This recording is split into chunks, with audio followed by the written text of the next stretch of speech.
All right. Hello, Well, hello. I'm gonna go ahead and get us started. Are we starting with which one are we starting with? ViewConf. Okay, sounds good. All right, here goes. Hey everybody, welcome back to another episode of JavaScript Jabber. This week on our panel we have Steve Edwards.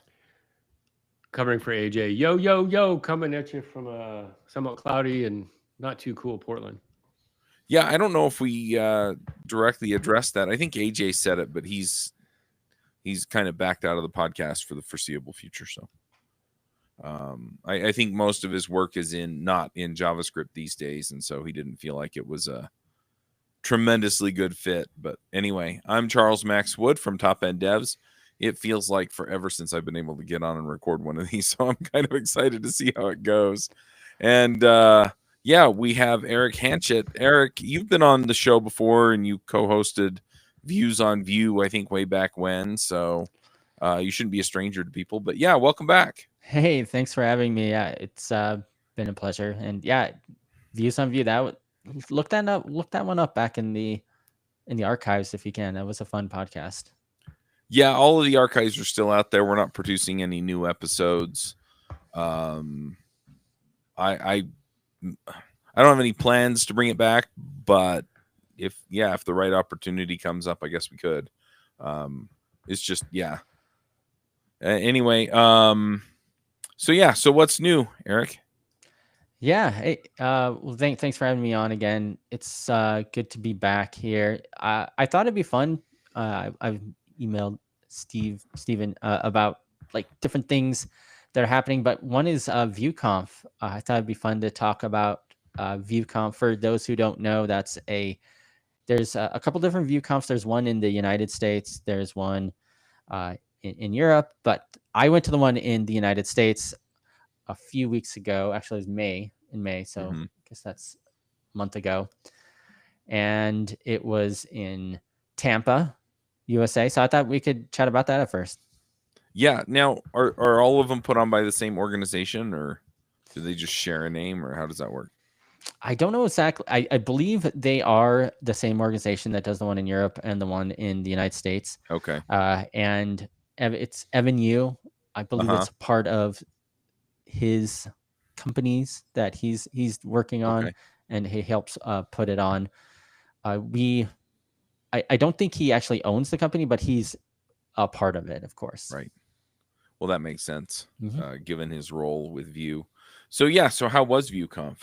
Yeah, it was awesome. So there's this, I know probably on this podcast and many others, the conversation tends to always move over to React. And of course, React is still the biggest front end framework out there. But however, the Vue community is still going strong. It's very vibrant.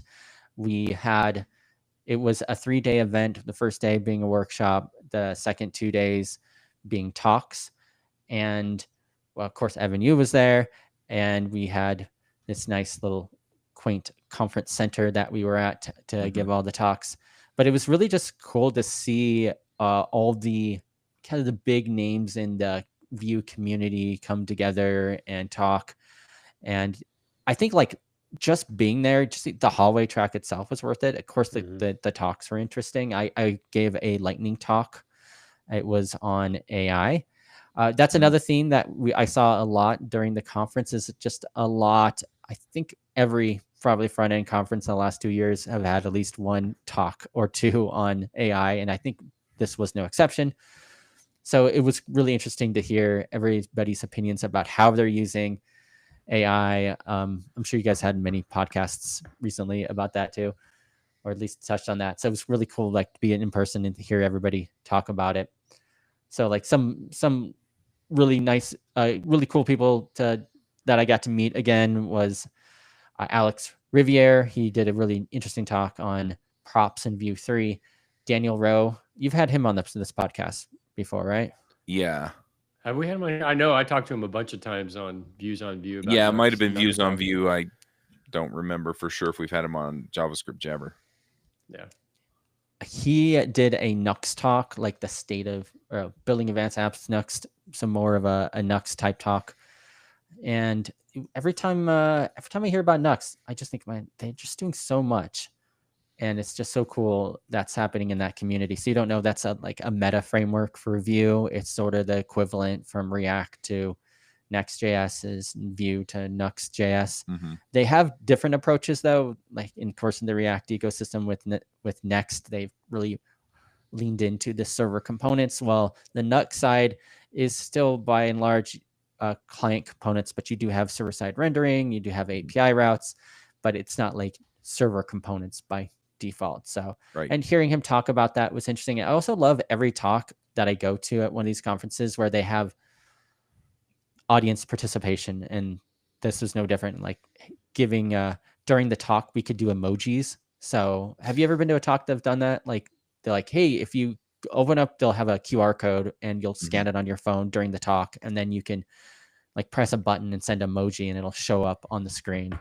Oh, I've seen things like that. I don't know if I've seen that in particular, but although I will say someone thought they were funny, so I'm sure they like created a script. So at one point there was like hundreds of emojis on the screen coming down while he was talking. It was still enough. I think he rate limited enough so it wasn't to the point where you couldn't see the slides completely, but it was like quite a bit. It was like hundreds, and I don't think the audience was pressing like the thumbs up button 100 times. That's really funny. There's always got to be somebody pushing the limits. Yeah. I actually was once at a conference where someone did a similar thing, but someone totally like messed up their presentation by sending them like thousands of things on the screen. Oh, well, that's programmers. Yeah, I did. Well, I did the lightning talk on creating different specs with AI tooling. So one thing that we've seen is there's this vibe coding way of developers are creating apps where you just kind of use Cursor, Windsurf to go in and create an app, and then or GitHub Copilot, and then you're kind of just asking it things and it's updating it. While I think there's like better ways to do that, and I called this like a spec development way of doing it, where you're asking the AI to help you create a design document first, and then having it create an implementation guide from that design document. So I listed out ways you can use Amazon QCLI, which is a tool that we have that's basically free. It's free with something called Builder ID.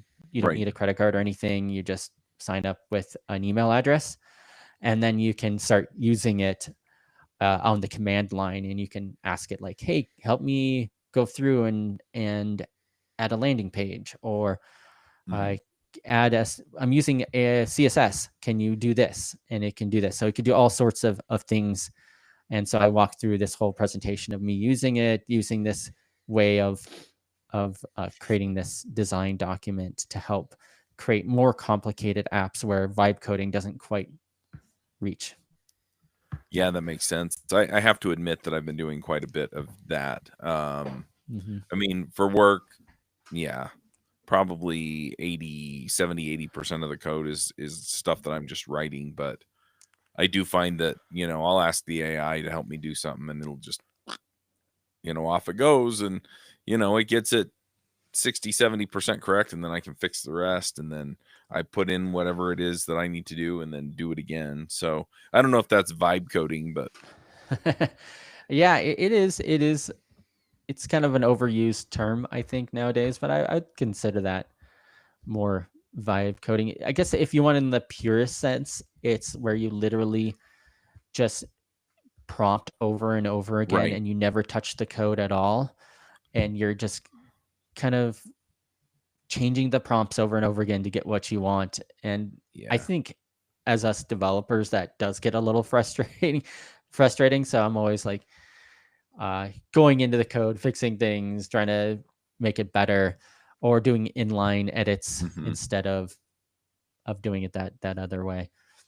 But yeah, I mean, it makes sense. And I have friends that have just been straight up vibe coding because they don't really understand how the code works.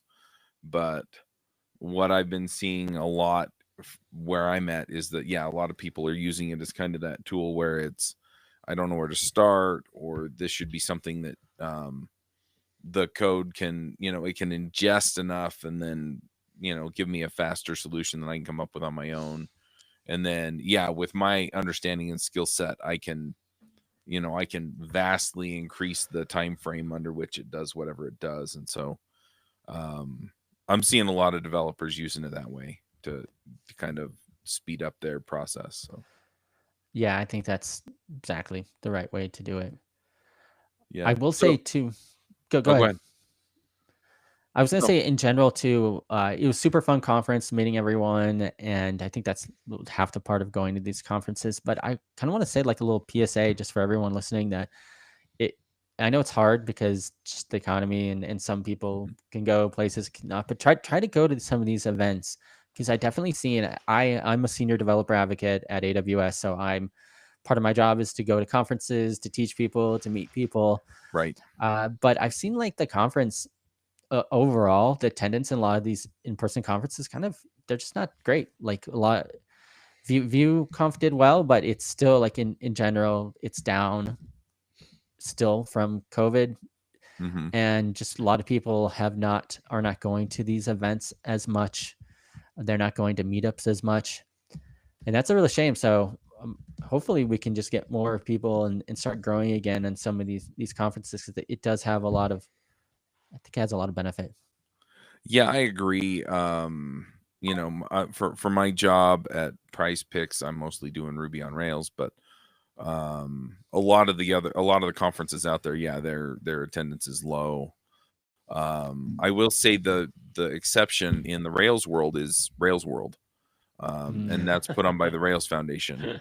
And the thing is I think there are a couple of things that are going on, and one of them is the economy. Rails World sells out in like 20 minutes. They're gone. And it's a decent sized conference. I think that the difference though is that people know what they're going to get, and they know they're going to get what they want. And so some of these conferences that have been around for a while, folks are showing up because they're invested in something like Vue for ViewConf, but it doesn't have that promise of being the thing that they want, or giving and delivering what they think they need. And yeah, I think some of it is sort of the momentum, it killed the conference momentum having COVID. But I think also there's a lot going on with people just, it's like, okay, well, if I go and take 2 or 3 days off to attend, is it going to be worth it? And I think that's on the conference to kind of give that to people and say, hey, we are innovating, and here's what you're going to get. And then also just understanding that, yeah, the hallway track, at least in my opinion, is worth half the ticket price. And I don't think people realize that. So I echo your call to attend the in-person conferences. If you can't, then yeah, participate online if you can.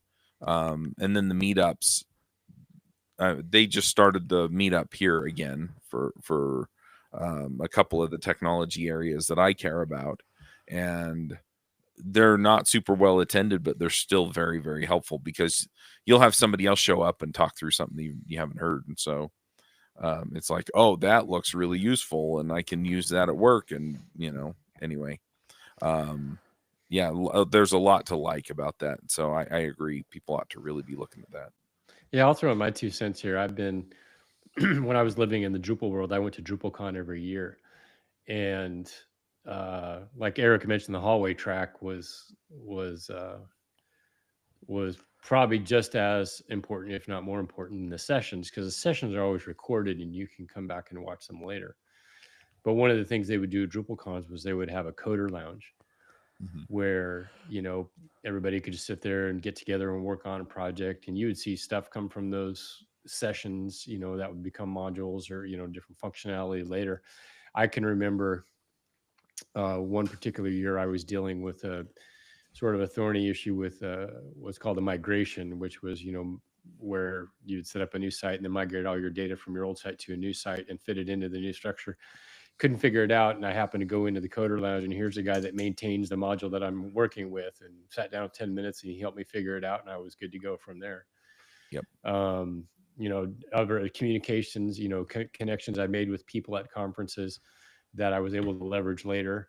Or, the big thing is, in an online world, actually meeting somebody in real life that you only know online is always, fantastic to do. And unfortunately, I haven't been able to get to a ViewConf yet, but I just changed jobs.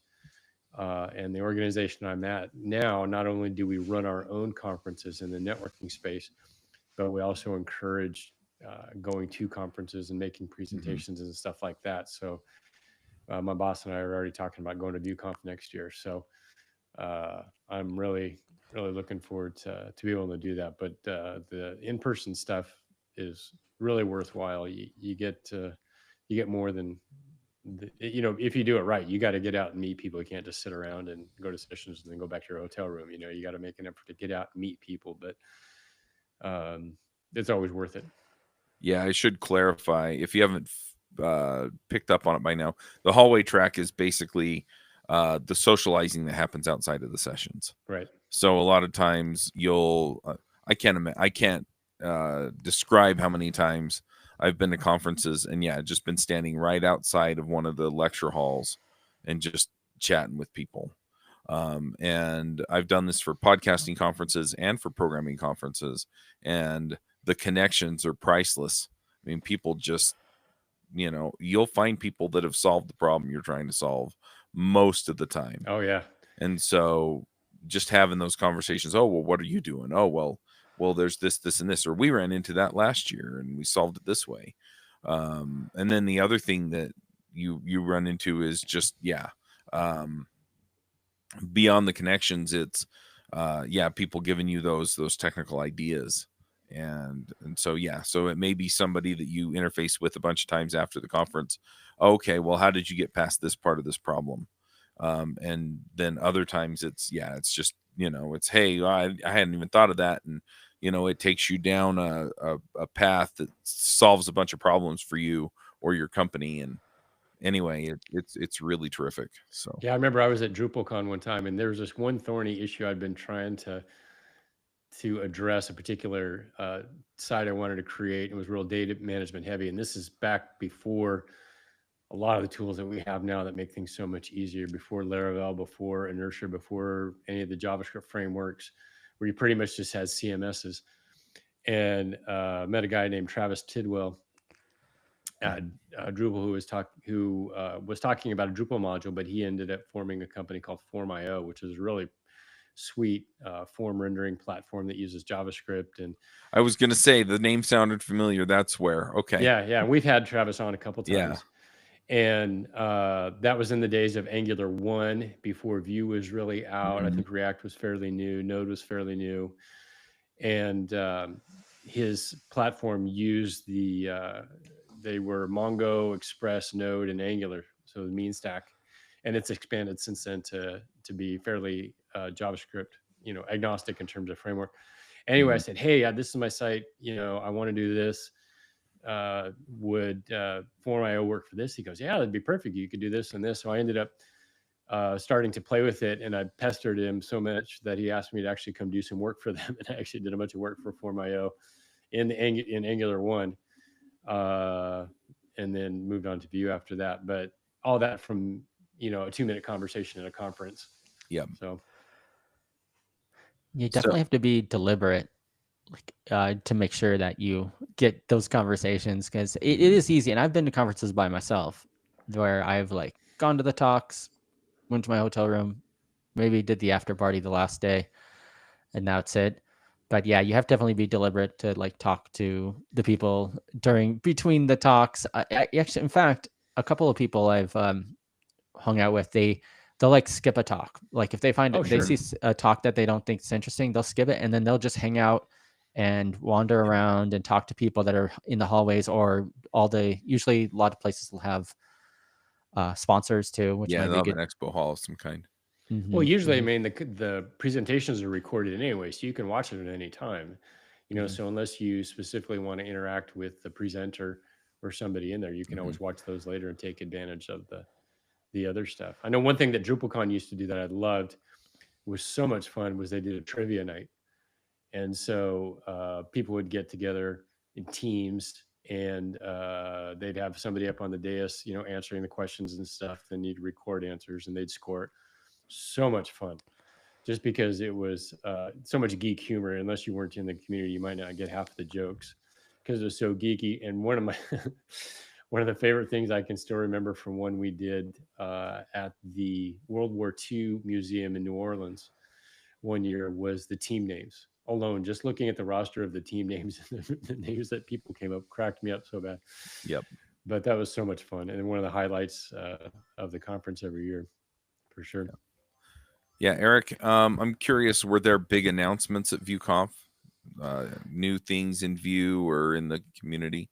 It's more like incremental. It feels like they're incrementally going from View 3 came out a couple years ago. They're being very cautious about the updates. Things are kind of taking longer. We heard a little bit more about Vite Right. in the conference because Evan Yu is basically juggling both projects, View and Vite. And isn't he also involved in what is it, V0? Void Zero. Void Zero. Void Zero, yes. Yeah, exactly. So that was another, he talked a little bit about Void Zero and the new company. And then the Vapor Mode, which is this new compilation strategy for Vue. He's talked about it before in previous conferences, but it was just more detail, more information about it. It's funny. It's a lot of times it's more, a lot of these updates are like, we're just making things faster, and which is good. And our compilers are becoming smarter. And now we have this new build system behind. So that was all very, very interesting to see that, the community still moving forward. And I think he did have some Q&As. I'm not sure if it was this one or the last one I had, but he always gets asked, like, how are you juggling the work between Vite and Vue? And are you like the sole bottlenecked? And every year he says that he's been given more and more of the responsibility, especially of Vue, to the community and to these high level Vue core team members that help run the project. So that way he can step back and do other things. And I think he talked a little bit about that as well. Yeah, I've heard some talk about, on the Deja Vu podcast and other places about how there's a whole, like for Vite, there's a whole team. It's not just him. There's a Vite core team, and I've heard talk from people on there. So, there's definitely greater distribution of work.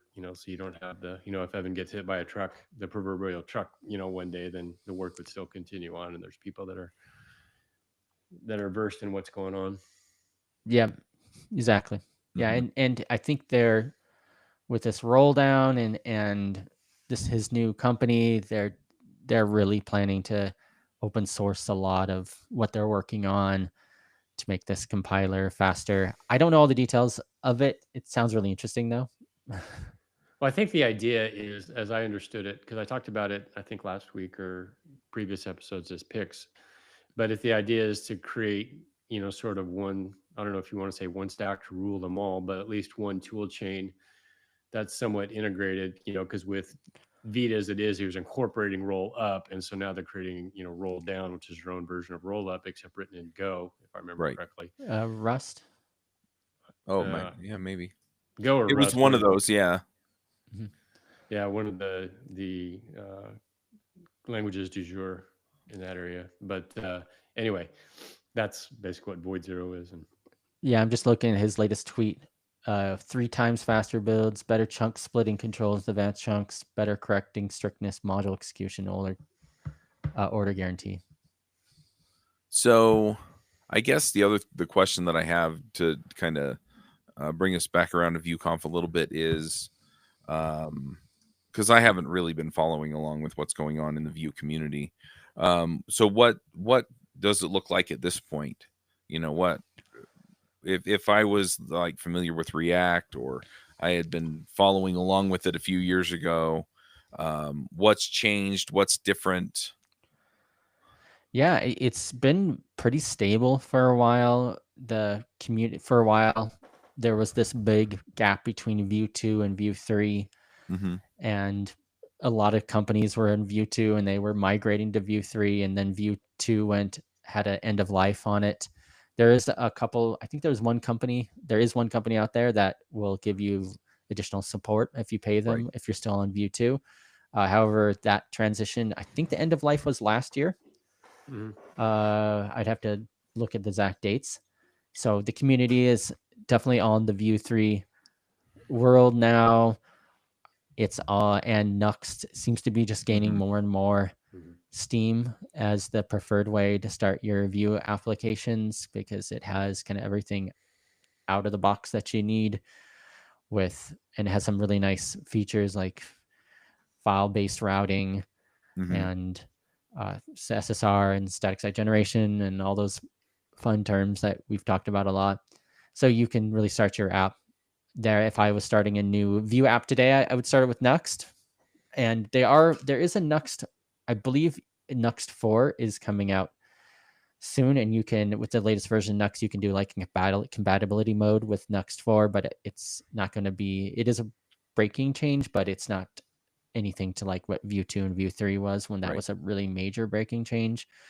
So you can even start playing around with Nuxt 4 and some of the features they're looking Yeah. at. They speaking of Daniel Rowe, he just put out a roadmap to V4 earlier this month. So you can even try out Nuxt 4 Alpha if you want to try that out. And you're probably asking, well, what's part of Nuxt 4? Like new directory structure, improved data fetching, consistent component names, enhanced head management. He talked a little bit about that during the talks, but still a ways away. Yeah, I'm gonna have to reach out to Daniel and get him to come on. Yeah, we definitely should. Yeah. Well, cool. Anything else that we should know about with ViewConf? No, I think we covered a lot there. Yeah, I really want to encourage people, if you can go to an in-person conference, definitely do it. Eric, are you going to be at any conferences later this year? Or? Yeah. I'm going to be at Cascadia JS. Oh, is that the Have one you in guys heard of Seattle? that? Are they doing it in Yep. Seattle? Yeah, I went to that one time. Okay, it was a cool little conference. Yeah. Yeah, you're It's not in far Seattle. from there. Well, relatively, I It's guess. it's about 4 hours, 3 or 4 hours. Yeah. But Yeah, it's September 17th through 20th Mhm. in Seattle. So check it out. I will be doing a talk there. I'm also going to India, so I'll be in Ooh. meeting some international people. There's a Go-To serverless conference in August 8th. So yeah, I'm doing a little international travel. I usually try to get most of the travel in the United States, but I have been dipping my toe into some international travel. I've been talking to some people who once you do a lot of talks, you start meeting a lot of people who do a lot of talks, and it's actually a lot of the same people that Yeah. do it, especially in like the JavaScript or TypeScript world. Right. And there's so much international love out there. There's so many international conferences. It really pretty much dwarfs the United States, to be honest. So we, especially in the front end world, in the JavaScript world, there's just way more conferences in general, just in the outside the US. So I'm trying those out. So we'll see how this India. I've never been to India before. I'm excited to try it and see how it goes. Which city are you going to? I'm gonna be in New Delhi, and then I'm gonna be in Bengaluru. Cool. Or Very cool. Bangalore. Bangalore? All right. Yeah. I never know the pronunciation exactly. Indian listeners can correct me off. You Yeah, can get some real authentic Indian food too. That'd be Mhm. good. I'd love to try out some of that curry, man. yeah. Your assessment of the international speaking circuit. I mean, in the past, I've been to some of those conferences, not as a speaker, but just because I got invited because of this podcast. And yeah, it seems like a lot of the same people that were speaking at those, they'd be like, yeah, and I'm also speaking at these other handful of conferences. And from what we've heard from Dan Shapir, since he speaks at a lot of them, yeah, it seems like he interacts with a lot of those folks. And, you know, after he sees them a handful of times, a lot of times he'll invite them on this show as well. I'm going to be at a conference. I'm going to be at Commit Your Code conference in September. It's the 26th and 27th, and I'm speaking. Yeah, Eric was saying a lot of people are talking about AI. Yeah, I'm going to be showing you how to build an AI agent with JavaScript. So just just be Nice. aware. I'm still kind of dreaming of, because you're right, and I don't know if you said this before the call or on the call, but yeah, it's basically you have a model and a prompt, and so I'm kind of dreaming of putting some of that stuff together, and then I kind of want to figure out how to put an MCP server behind it and just really kind of knock it out of the park. But we'll see how far I can get in. I think it's a half-hour talk, and then I'm probably going to be speaking at a lot more of the Ruby conferences. But yeah, it's fun stuff to delve into, and it's kind of a fun opportunity to then go and see what other people are doing with it. So I love commit your code. I was just talking to Danny, our friend Danny Thompson, about it. Yep. And who helps put it on. I'm trying to get in on that one too. So we'll see. Yeah. I might be there, but if not, I'll definitely everybody check out Chuck's talk. It's a cool conference. Like, this is his second year doing it, I believe. If you make it out, we'll have to go get Indian food. Yeah, it's in Dallas. Yeah. So yeah, check that, commityourcode.com. Yeah, good deal. I brought that up specifically because I'm going to be speaking JavaScript or TypeScript. It's probably going to be TypeScript, but anyway. So you mentioned a couple of times a QCLI. Do you want to explain what that is? Because now I'm curious.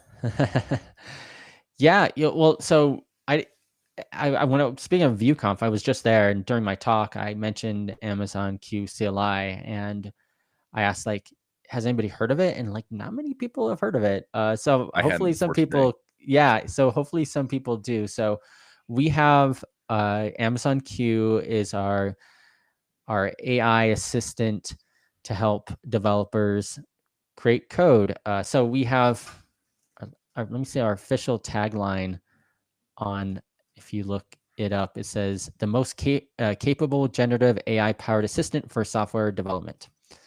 Is exactly the way we put it. So we're it's an AI assistant extension that you can download for Visual Studio Code. You can try it out there, or you can actually you install it just through the Visual Studio so it's extension marketplace. Okay. Yep. You can use it. Or we just came out with the CLI version of it. So it's called Amazon Q Developer CLI. Okay. And this one you can install with Brew. You can install for your Mac, Windows Subsystem for Linux, and install it. And it runs on the command line, and you have this kind of chat interface with it. So you can open up your project. You can run Q chat on your command line, and you can be like, hey, take add XYZ to my app, add this feature, add a social login, and it will just run all the code for you. It uses Claude 4 in the background as your model, so it helps does everything for you. It's really slick. It runs commands on your command line, so you can be like, run ls or curl this website, grab this information, change it over to Markdown, and include it into the context of the app of Amazon Q CLI. And then it will use that to help bring more context. It has MCP support. So MCP is big. Everybody's talking about that. It has support for that. So you can put all your favorite MCP servers in. And once again, it's free to use with Builder ID, which you don't need a credit card or anything. You just need an email address, and then you can try it today. So I'd highly recommend everybody check it out. We're just trying to get the word out on it, and like, hey, this is a really awesome tool that you can use to help build your apps with. And you don't, and some people get confused. They think that it's only if you're using AWS or Amazon products. It has nothing to do with that. You don't have to use AWS or anything. It's just a agentic AI assistant that you can use for your coding. I want to clarify one term. I know it's kind of a hot topic these days in the AI market, but I never want to assume that people know what things are. So MCP is model context protocol. Yes. And or that's what it stands for. And essentially what it is it's how do I put it? It's kind of a way of annotating services that your AI can use. And so it basically tells the AI, I know how to set a calendar in Google Calendar. I know how to set up an event, or I know how to modify an event, or I know how to do this, or I know how to do that. And so your model can query the MCP server, figure out what it's capable of doing, and then when you ask it for things or ask it to do things, then it'll say, "Oh, I can use this tool to look things up or to do extra things." So and then it's not just a prompt like GPT or Grok or or Claude, where it's just I tell you a thing and you give me text back, but it actually enables it to, like I said, go look up more information or to interact with the service in one way or another. And so I love the idea of hooking MCP into some of these tools, because then you can make it do all kinds of stuff. Yeah, like one thing I did this video the other day. If you look on our AWS developers channel, I did the top 3 MCP servers, and you see a funny video that I did. And one thing I really found fun with one of the MCP servers I was working with was the Brave Search MCP server. So, models get out of date and they don't always have the latest and greatest, but then you can install this MCP server that uses Brave Search, and you can have it search for content, and then it can add it in to the context window of Amazon Q CLI. So that way it can more intelligently answer your questions. So you could have it go in and grab the latest information in Tailwind. Like one thing I've seen a lot just playing around, I love Tailwind. Any Tailwind fans? Oh yeah. Yep. But just setting up Tailwind for the first time takes, it's really easy. It takes a few minutes. So I like to have my LLM do it, but my LLM always gets confused and installs Tailwind CSS3 instead of Tailwind Right. CSS4. So I could use something like an MCP server that uses Brave Search that searches the web for Tailwind 4 instead of Tailwind 3, and then download instructions and be able to install it for me. So just little things like that are helpful. Yeah, just to back into that a little bit too.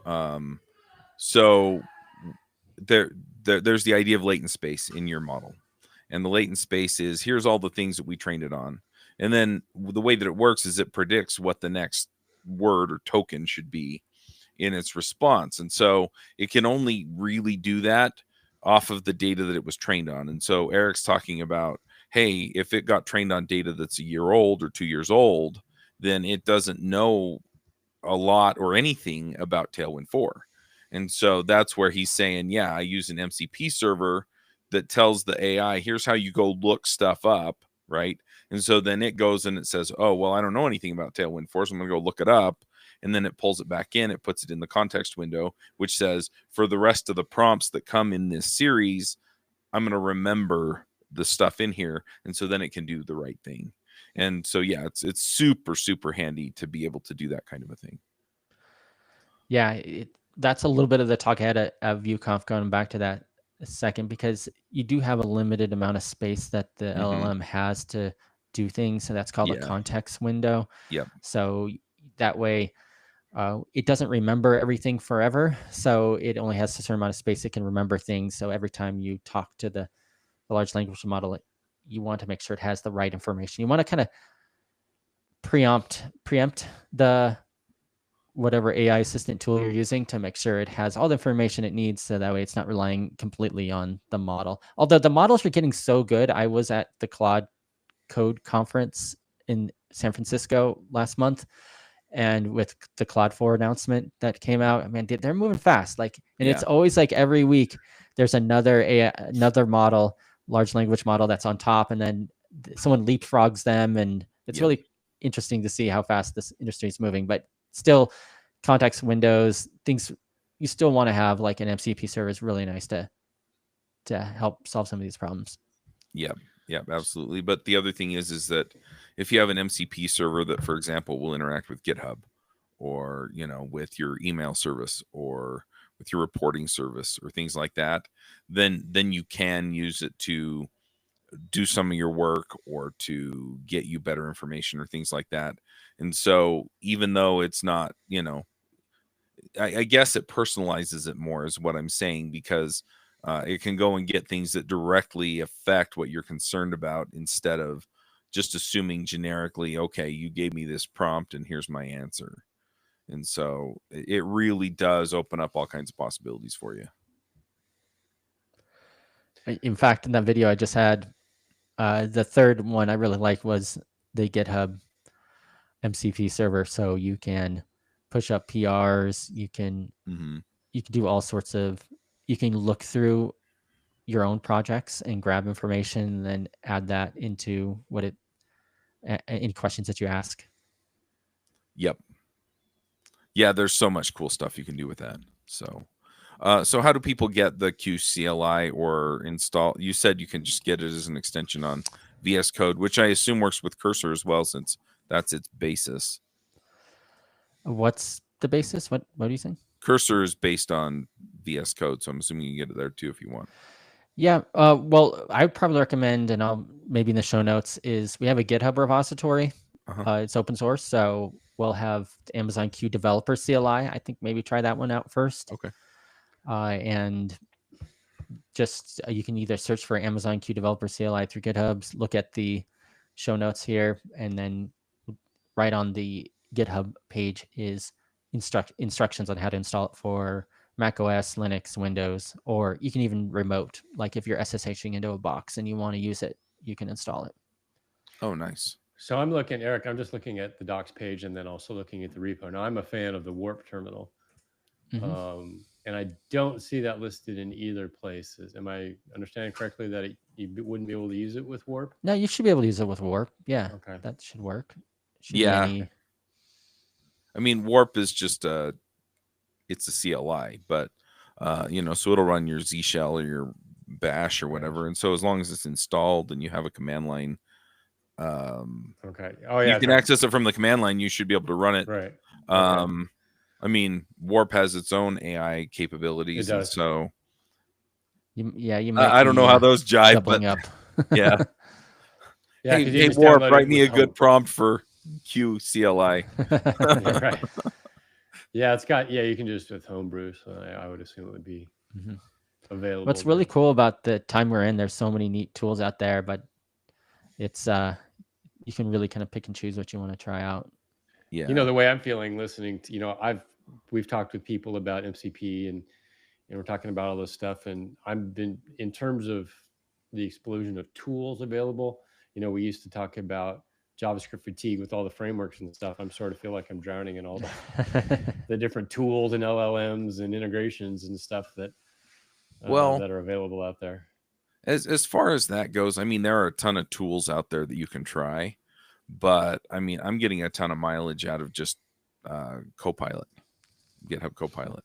And then, and that's just because, at work, they've already got a license for it. They're paying a license for me. And then, you can pick your model that you want to use, and you can pick a bunch of other stuff to integrate with it. They just approved Cursor, I think. And that's the same. It's the same kind of thing, right? You pick your model and you let it do the work, and so yeah, it's really handy to just kind of throw stuff at it and see where it goes. And if that's as far as you get, you're fine, right? It's some of these other tools do other things, and I think they're worth looking at. But if you're looking to get started, something like the QCLI or GitHub Copilot or Cursor or one of these other ones that just hooks into an LLM that's available on the internet is a really good place to start. Yes. And I've heard a lot of good things about Claude. So yeah, I really like Claude. It works great. It's yeah, check it out. Very cool. Well, yeah, was there something else that we wanted to talk about here? Amplify. Yeah, we got about 10 minutes and then we got to do picks so I can make it to my meeting. So Me too. Yeah, we certainly can talk about Amplify. I was gonna say, yeah, definitely. Amplify is going strong. If you don't know, it's a set of tools that help front end developers create full stack apps on Mhm. AWS, and it's kind of a few different things. Just for anybody that doesn't know what this is, I was about to say an AI library. We're talking about AI so much. No, they have a UI library for it, which is a free open source library you can download it has like buttons and a bunch of things to it.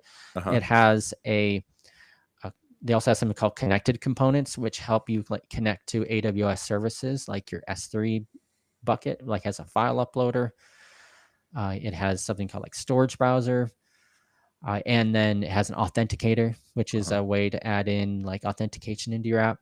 And then it has like a JavaScript and a TypeScript library and then some other libraries or some other frameworks.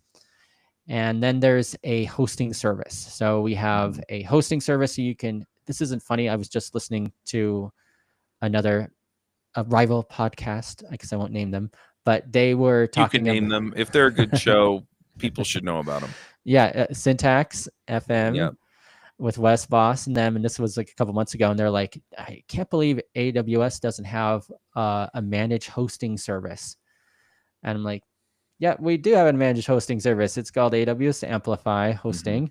So you can host your static sites or your server-side rendered sites. Okay. We support Next.js, Astro, Vue, React, Angular, all your favorite frameworks. So you can have a managed hosting system. It's called AWS Amplify, and we're adding new features all the time to that.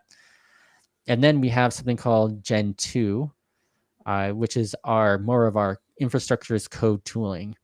So we found that a lot of people, like a lot of front end devs, when they look at AWS, they're like, wow, this is like, there's so much there and I got to be an AWS expert. So we have some levels of abstraction on top of what we call our cloud development kit, which helps you create the backend for AWS. So you can create S3 buckets, Lambda functions.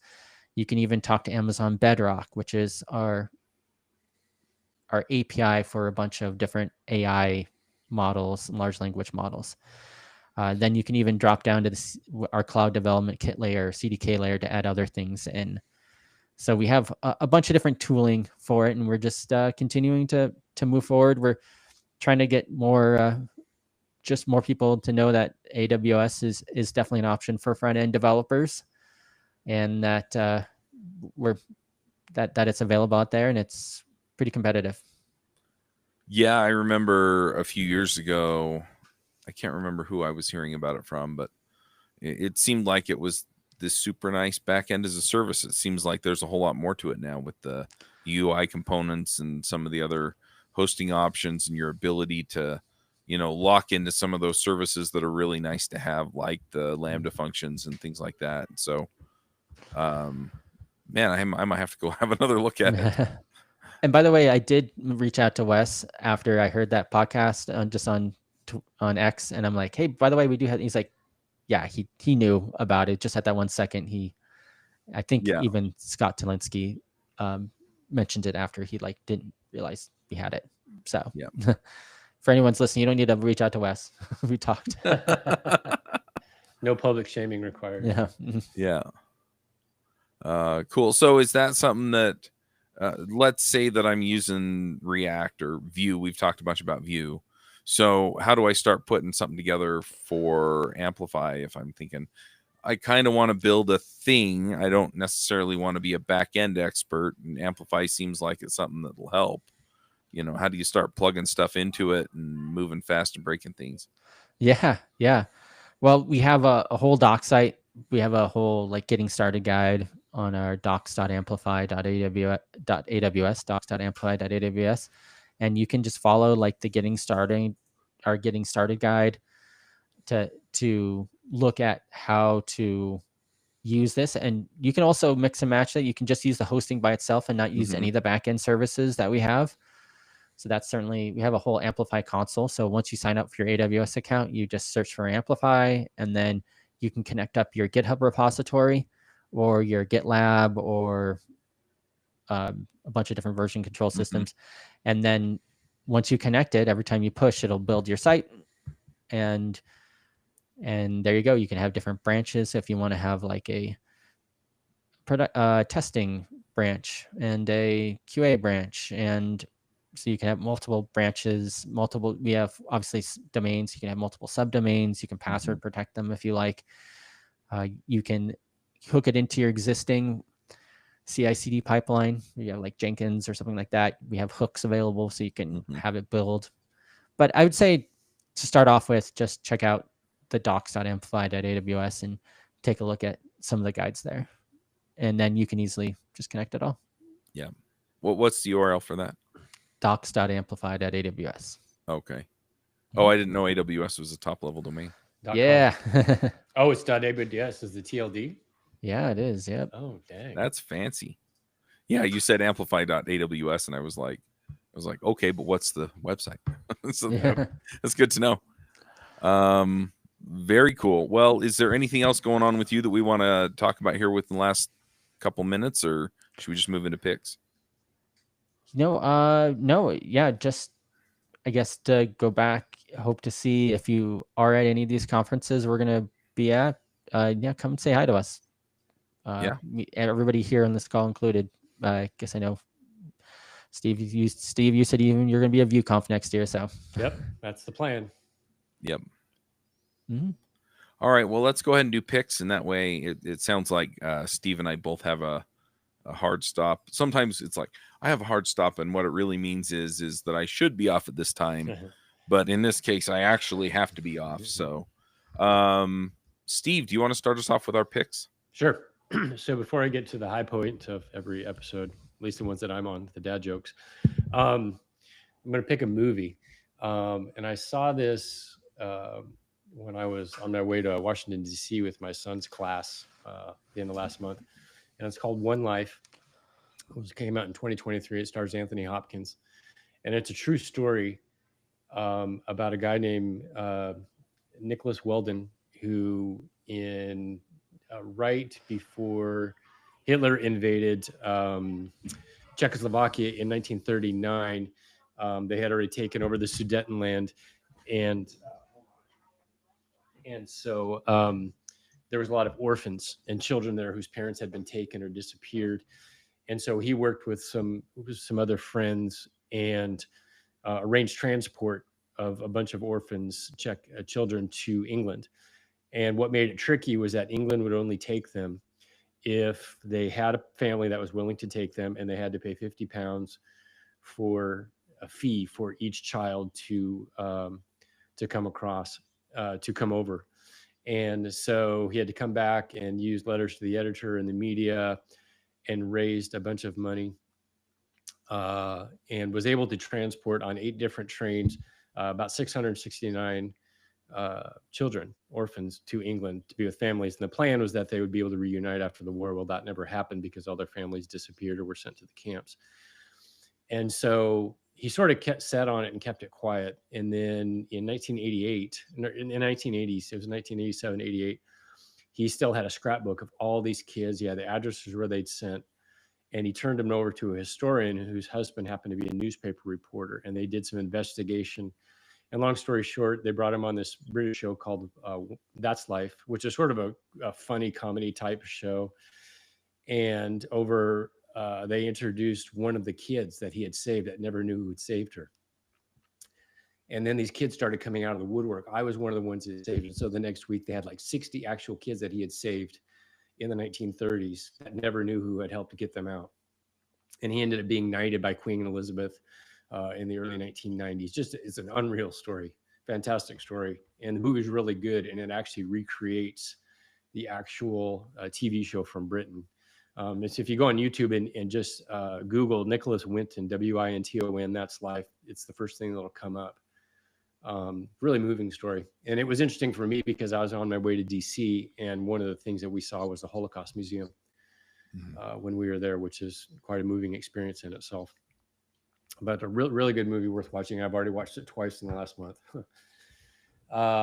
So on that note, we'll move to the dad jokes of the week while I get my media set up here real quick. So yeah, +1 on that movie. Yeah, have you seen it? I've been watching YouTube clips of it, and I'm like, wow, that really happened. It's Yeah, insane. there's an interview they did with Nicholas Winton, and there was a 60 Minutes interview I think they did with him, and he's just one of the most humble, quiet guys you ever seen, and it's like he didn't want to brag about the scope of what he did, but they said at the end of the movie they estimate there are 6,000 people that are here as a result of what he did back in 1939. Wow. So anyway, did you know, and this is some Star Wars trivia, that Darth Vader had a daughter named Ella Vader? Get it? Right. So teacher tells her class, all right, make up a sentence that includes the words defense, defeat, and detail. And the student writes, when a horse jumps over defense, defeat go first, and then detail.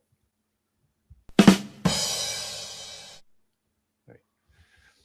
And then one time I was on a train and this woman looked at me, this really cute woman, and said, every time you smile, I feel like inviting you to my place. I said, are you single? She said, no, I'm a dentist.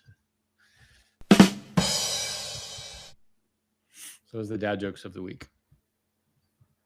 All right. I'm going to jump in here with my picks. I always do a board game pick. I'm going to pick a game. It's called Camel Up. It's basically a camel race. And so what you're doing is you're betting on which camel's going to finish first, which camel's going to be the first at the end of each round. There are other things that you can bet on as well. But yeah, you get paid out at the end of the round, depending on what you bet on. And then at the end of the game, if you were the first person to pick the camel that won, then you get more money. And then the second person to pick that camel gets money. The third place person, if you picked wrong, then it costs you $1 or whatever the currency is. It's kind of a fun game. As you move the camels around, if it moves onto the same space as another camel, it actually goes on top of the camel. And then if a camel underneath if a camel moves and there are camels on top of it, they all move. And so it moves itself and everything above on top of it. And so it's fun. I think we played it in a half hour. Yeah, this is not a new game by any means. Board Game Geek has it at a weight of 1.5. So really friendly, easy to pick up game. The age range it recommends is 8+, and it can play up to 2 to 8 players. And so anyway, super fun game. So I'm gonna pick that one. Yeah, we just, for my buddy's birthday, we all got together, me and 3 other couples, and we just played board games. And then one of the couples left, and then we played other board games that we could play with less people. So anyway, you're a wild and crazy guy, Chuck. It was a lot of fun. So Camel Up, and then I've been listening to the Sword of Truth books by Terry Goodkind. I'm in the middle of the last one, the 15th book. And it's they kind of come in pairs and trilogies and stuff. And so you can kind of pick it up in the middle if you pick the right book, and just listen to the 2 or 3 that are in that kind of mini section of the series. But they're really, really good. I really have enjoyed those. I started reading them in high school, and then I went on a mission for the church and hadn't really looked at them in years, and it turned out that he'd written like 8 more of them. So anyway, so I'm going to pick the Sword of Truth books by Terry Goodkind. And yeah, I think that's all I've got right now. So Eric, do you have some picks for us? I was going to say real quick, with a name like that, you certainly can't be a mean guy, can you? Okay, yeah, sure. I have a couple. I love board games; those are fun. But I guess I'll just throw out here. My wife gave me the NASA Artemis Space Launch System Lego. If you haven't seen this, it's really? like a ginormous Lego spaceship that you put in. That it's in like docking bay. That you kind of like. It's It's a lot of My work, but son would love that. it's like 3,601 pieces. How much does it cost? Uh, I mean, Legos aren't cheap. It's 28 inches is the height, or 70 centimeters. It's a big guy, but it's super fun putting it together. So I've been spending my evenings before bed like putting together this Lego monstrosity, and then while I've been doing that, I've been watching. I guess my other pick would be the 15th Doctor. So I'm a Doctor Who fan, and so the latest one, his name is Ncuti Gatwa, and it's just a fun. It's on Disney Plus, so you don't even need to be really. You don't need to know the 650-year history of Doctor Who to like jump in. They kind of set it up so anybody could just start with these new seasons that are on Disney Plus. So it's been fun getting back into Doctor Who after a little bit of a break. Yeah, How do they handle that? I've never watched it, but how do they handle the changing of all the different actors who play Doctor Who? Is there like plot lines, or is it just sort of seamless and you just sort of assume it's the same basic person? Yeah, they regenerate. So Mhm. like at the end of their run, it's usually a few seasons, and then they regenerate, and then they usually don't reveal who the new Doctor is until like the next season. So you'll see them kind of blowing up in a bunch of light, and then all of a sudden the next season will come out and they'll have a new Doctor, and they've had all sorts of people in the last few years. Right. So it's really interesting and fun. So the regeneration is part of the plot line then? Yeah, I see. even all the Okay. way from like the first Doctor, Yep. he kind of falls over and different effects back then in the 60s, but then he regenerated into the next Doctor. Yeah, originally they weren't like the first Doctor, the actor. I can't remember why if he died or if there was some other reason, but they had to replace him, and so they invented the regeneration thing to bring in a new actor, and Gotcha. they've just used it for 50 plus years. I remember going to the 50th anniversary thing in the theater where they had stuff, and nowadays they could just deep fake it, but they had like brought in clips from all the other Doctors, and so you had all the Doctor Who's. And anyway, it very, very, it's a fun series for sure. I haven't watched. I think the last Doctor I watched was Peter Capaldi, or whatever his name is, something like that. Yep. So yeah, I would like to get back into it. I kind of want to get my kids into it. So yeah, it's fun. Yeah. And they do all kinds of shenanigans. One of the Doctors tried to finagle it so that he could regenerate back into his current form because he liked it. He still regenerated into somebody else. But anyway, it's a very sci-fi, science fiction heavy. So if you don't like science fiction, it may not be your right cup of tea, but it has a lot of science fiction and drama in this latest season. Yeah, and the history on this, it's very. I mean, it's fun humor, but there's plenty of kind of British humor because it's a British TV show. So yeah, a lot of campiness too. Yeah, very much. Some of the campiness, like in the 80s, it's like I don't enjoy this, but in basically from kind of the more modern ones, I'm trying to remember the first one, the guy before David Tennant, Chris Eggleston. Yeah. From then on, I mean, some of the effects, it's like okay, you didn't budget enough for that, but the campiness is not so overboard that you're sitting there going, okay, this is stupid. It's really been a good show since then, in my opinion. So yeah, if you want to go and see like really bad really good science fiction, but really bad special effects and campiness, then go back and watch the classic Who series, which is like from the 60s all the way to like early 80s, and then you'll see some really campy stuff. There's some really good episodes, but a lot of things that you'll have to get used to if you want to do that. But you can start over. They rebooted the series or whatever in 2008, 2010. That's where I would start. Yeah. Yeah. I mean, if you get way into it, you can go watch them. Just be aware. The other thing is that on the classic Doctor Who,